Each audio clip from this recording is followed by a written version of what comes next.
to our practice. It's Thank such you. a pleasure to have you here today. And I know that you are an absolute expert in your field of mental health in terms of neuroplasticity, in terms of what can actually be done on a daily basis to actually ensure a better mental health, which is going to impact on every aspect of our lives. I know that most people, if not everyone, are very uncomfortable actually. I think we need to talk about that one right now. Sitting in this chair. So It's like, how do you feel right now? oh my word. Okay, so this chair is a trigger for me. And I think it definitely goes back to the time when I was young, and the dentist visits that I had then were I can't ever remember a great dentist visit. The only other dentist visit that I can remember that was like different was last year when I went for my my dental checkup. And I'm sorry that yes, dentistry and dentistry are so close. I'm mental right now, let me tell you. So the brain comes everywhere. The brain goes everywhere. The brain goes to church. The brain goes to bed. The brain goes into marriage, and the brain comes into a dentist's chair. Into my dental surgery. Yeah. So. May I just hold that for a moment? Yes, you may. Most people have got one of these. Yeah. I just want to see what mine looks like. So yeah, it's a little bit bigger. Yeah, it's absolutely critical that we remember that when our patients come and see us, that we're not just dealing with the teeth, but we're actually dealing with the whole person. Every person has one of these. Yeah. And it's so important to understand what's actually happening in this area while you're actually sitting in the chair. So the brain itself, the brain doesn't think, the brain doesn't have emotions, the brain doesn't have questions, the brain literally does nothing except facilitate. So it's like a trampoline on which the DOS program. So what's inside that brain is our consciousness. So that's consciousness is where the neuroplasticity. If I may just interrupt, because this is fascinating. You're telling me that the brain cannot think. Yeah, it's simply a mechanism. It's hardware. So it's like a computer. Your computer and my computer, laptops that we've got, are as dumb as the day that we bought them.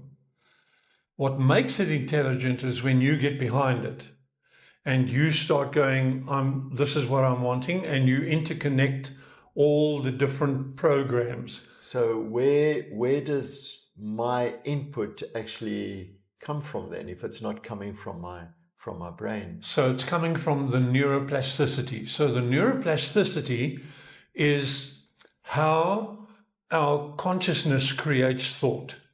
So there's a little space in our consciousness called knowing. It's like a circle with dotted lines. Yes. And whatever happens to it. So I'm now sitting here in the chair and my neurology has got 8 languages, how the neuroplasticity stores and works with information. Yes. So it's visual, it's sight, it's auditory, it's taste, it's smell, which is another trigger for me in dentistry. So how does the smell become that trigger? I'm going to tell you all about that one, doctor. I'm going to tell you all about that one. So it's see, hear, smell, taste. Then there is kinesthetic. So kinesthetic is an energy within an emotion within my body. So within the biology of my body. So I've got that's why my toes cringe when the drilling starts. Oh my goodness. So that's the moment. So and I'm also touch orientated and smell orientated. So that is a very important factor that we can just address for a moment. So the kinesthetics is a combination, so of hearing, smelling and tasting, which is all happening in the mouth at the same time. And then you have vestibular, which is another language. The vestibular is like the internet of our mind. So I don't talk about the brain, I talk about the mind. So we are our mind. And it's our mind that does the thinking and the feeling and the expression, etc. So while that little knowing circle is being impacted by reality in this chair, all of this is firing at the same time. So my neurons are running around going to get old memories, and they go and call all the old memories of Dr. whoever it was when I was 15, 16 years of age, when they used to pump you with, what was it, lead that they put in your teeth? Well, the fillings contained mercury. Mercury, okay, Yes, that's what it is. So, and then there's the other language called meaning. So meaning is where I work as a neuroplastician practitioner, to be able to unpack the mind, that when a person comes and sits in this chair, it's not triggering them anymore. So you go into a change of, I can literally change my mind around what I'm going to feel. So you can actually help somebody who has literally Fear, a phobia, yeah. a phobia, even more than a fear, a deep, deep-seated phobia of dentistry and visiting the dentist. You can, by a neuroplastic approach, you could help them, assist them, facilitate that journey to actually get over that. Yeah. So one of the things, and I'm talking about myself, where I create tension, nervous tension, is when my mouth is open for long periods of time. And it's automatic how the body teaches you, going, I wish I could just tell somebody just to stop what they're doing, that we could just massage here, because it's like these muscles are constantly being pulled down or forced down. Yes. And I've got to keep my mouth open all the time. So the fear that one has is a combination of what happens in those 8 languages, how they dance together. Yes. So when I taste and I smell, I'm going to taste the antiseptic or whatever goes in the mouth first before they inject the little prick. I'm going to feel that the numbness within itself is, for me, it's almost like an ambivalent thing. I'm numb, and then I hear the sound. That the 2 sounds that I hear, I'll make them now. The one is that one like goes right up into my brain, and then the other one is when you change the drill bit to that one that goes, and that like vibrates. Even the apples of my eye vibrate in that process. So it's being able to handle that in a calm state. So breathing is critical. So breathing in deeply through the nose, breathing out the mouth, breathing in through it. But then you've got like 7 things hanging out of your mouth at the same time. And the dentist asks you questions after they've injected you, going, how are you feeling? And you go, it's like, this podcast is turning out like a comedy show. But it's very interesting, Bill, because you're describing, and forgive me for smiling, but your impersonations of my, or should I say, of the dentistry drills. Well, the high-pitched one is the turbine that literally runs at an incredible speed, and the one that makes the vibration and the slower pitched noise is generally an electric motor, which allows the dentist to finish the restorations or the procedure with a lot more tactile feedback and therefore accuracy. But it starts that fear a lot earlier than actually just coming in here. Because how do you feel when you phone to make the appointment? I think that's why most people hesitate to make the appointment, because we kind of know what's coming. My wife went to a dentist yesterday, and they said wonderful teeth, etc. But for her, the discomfort came when they had to do the cleaning and to get rid of the plaque. That was there for last she saw the dentist was 2 years ago, and that was uncomfortable for her. But it was, she said, it's necessary. I had to. So there's a logical side to it that you need to engage with at the same time. So I know I need to see the dentist a minimum of once a year for a checkup, preferably twice a year, so that I'd be able to get that right. So from picking up the phone and making the appointment, the second call is not as bad as the first one because you've got a relationship with the dentist. So if I've gone to a dentist once and I've had a good relationship with that dentist and minimal pain, but there was discomfort because it feels different when you're cleaning the teeth and removing the plaque and all the high pressure hoses that go into your mouth and all that kind of stuff to get out whatever you've got to get out because you didn't floss and because you didn't brush your teeth with a soft toothbrush and you went for the hard one and you're busy brushing your gums away.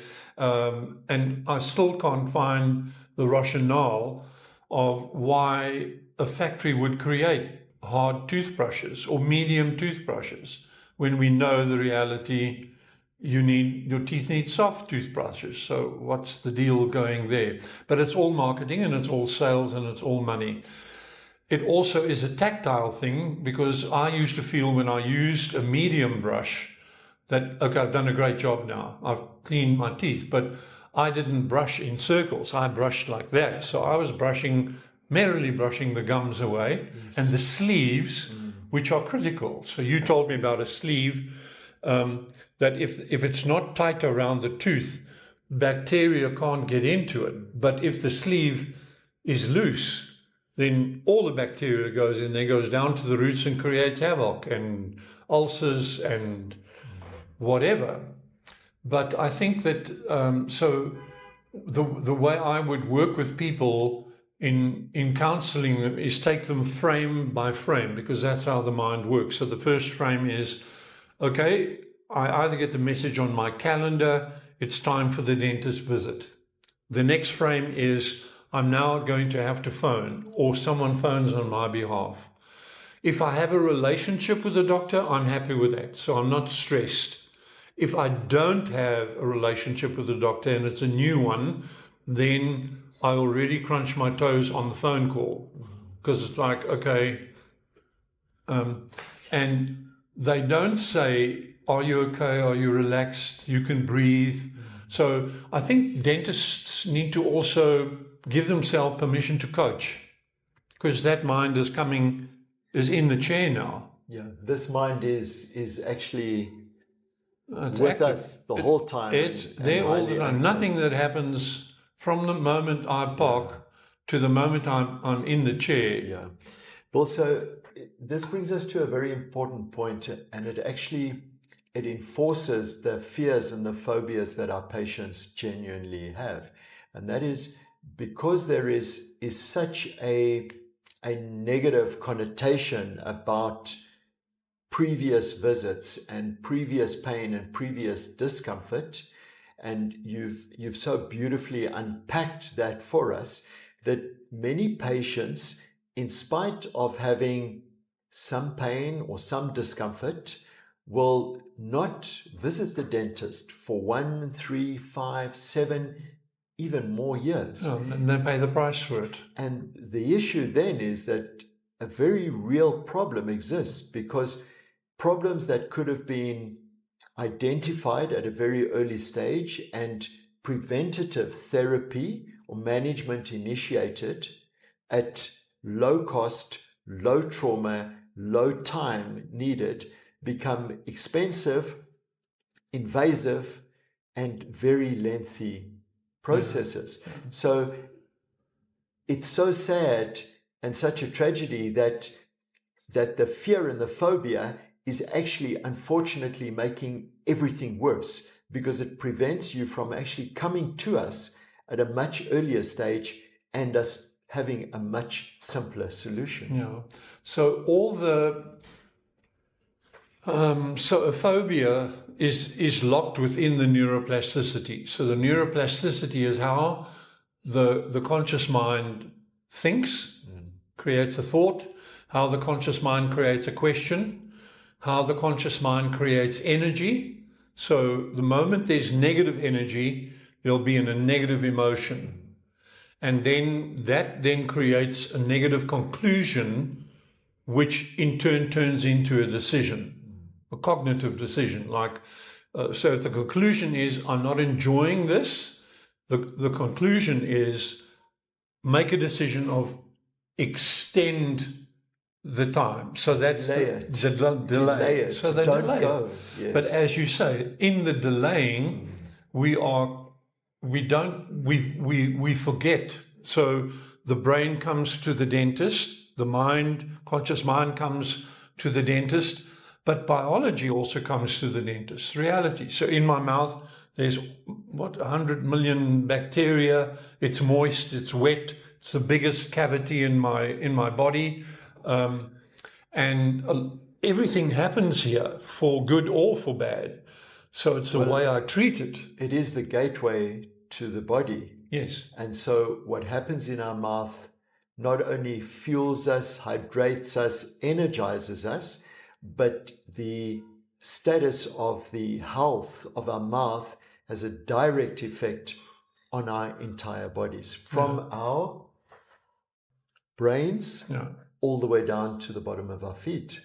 And maybe you would just like to unpack for me, please, how we could reach our patients and patients out there in terms of understanding that it's absolutely critical to get to their dental practitioner or to their specialist prosthodontist, periodontist, surgeon when they have a problem.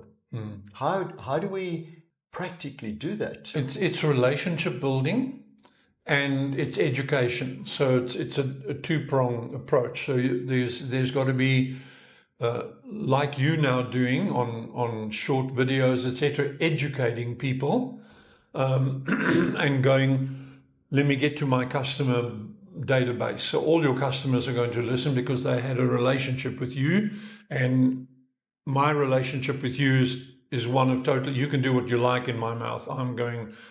I trust you. So that's the big thing. Yeah, but now those patients who've been to their practitioners, you've been to me before, that relationship is there. But for someone who hasn't been for 1, 3, 5, 7 years, there is no relationship. And so I'm sure that's also a factor that negatively impacts their neuroplasticity and their brains, because they cannot draw on that positive relationship to help them. Yeah. So how do we and how do you get over that? So the longer, so in coaching, I'm an executive coach. Yes. So when I coach people, the maximum time span is 17 to 20 days.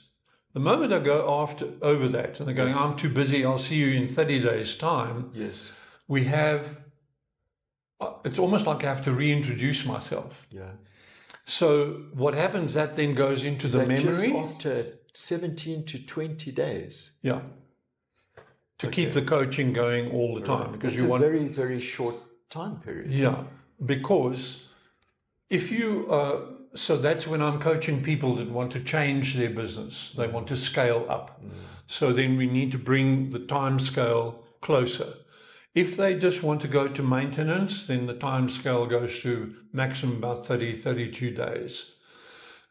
And what happens then is the experience and the trust with their dentist that they had, whether good or bad, goes into a memory, and it's remembered with all 8 languages, combinations, goes into the memory.